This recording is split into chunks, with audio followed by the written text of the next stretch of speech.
So you want to live forever. Let's take a look at that possibility. But first, let's understand the human lifespan.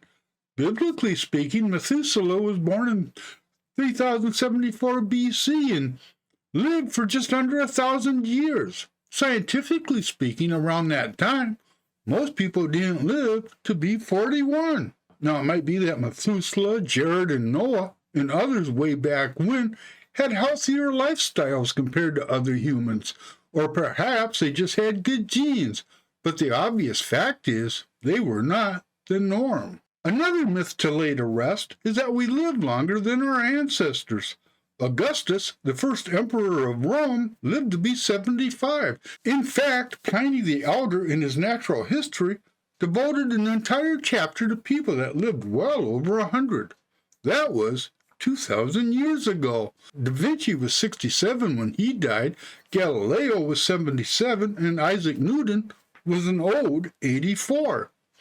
The oldest recorded living human being that we know of is Janine Kelman, who died in 1997 at the age of 122.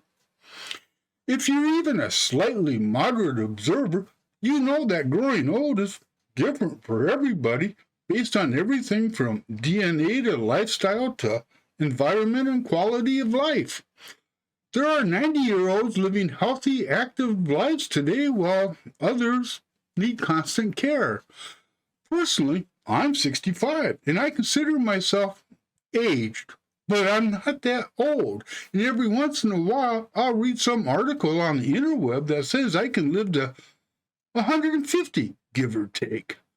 And while that sounds kind of cool, first question out of my mouth is, are you going to cure my back pain first?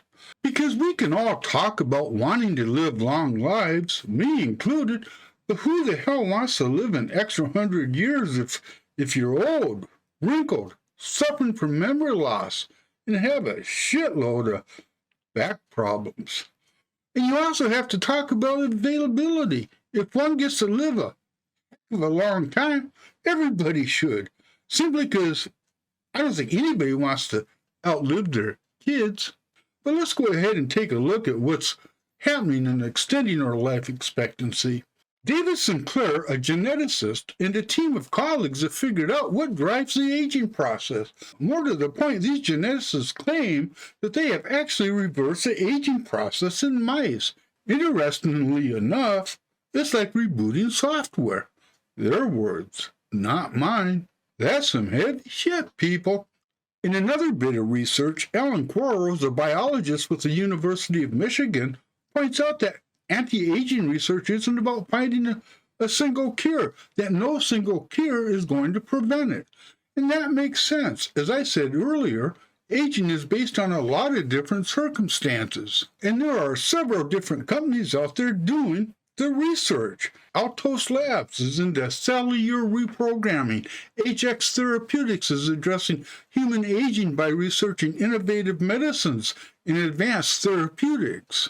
A company called Human Longevity is compiling a comprehensive database on human genotypes and phenotypes. Life Biosciences are researching multiple diseases that affect aging.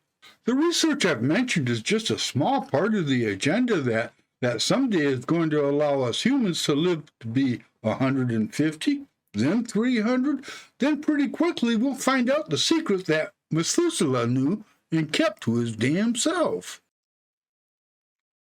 Yeah, I want to live forever. Okay, maybe not forever, but I want to live to be at least 150. And you know, when I was younger, like in my late 20s, mid-20s, or early 30s, or wherever, I used to read all these articles. If you live today, you're going to live to be 150. Yeah, none of that shit's going to happen. Ain't going to make it much longer. My best days are behind me. I admit that freely. But you know what? It's not just about living longer, and people are going to figure it out sooner or later. They are. And lifespans are gonna start extending. I might not be able to benefit from that, but I think my kids and my grandkids might, and that's okay. But you know what? There's a lot of social justice that you got to think about. You know, like Like, who gets it? Who are you going to make this technology available to? Just the rich? And like I said, I don't want to live old if I got to be wrinkled and in pain all the time. So there's that part of it too. Uh, just like rebooting software. More and more I think about it, we do live in a holographic universe. Maybe I'm a hologram.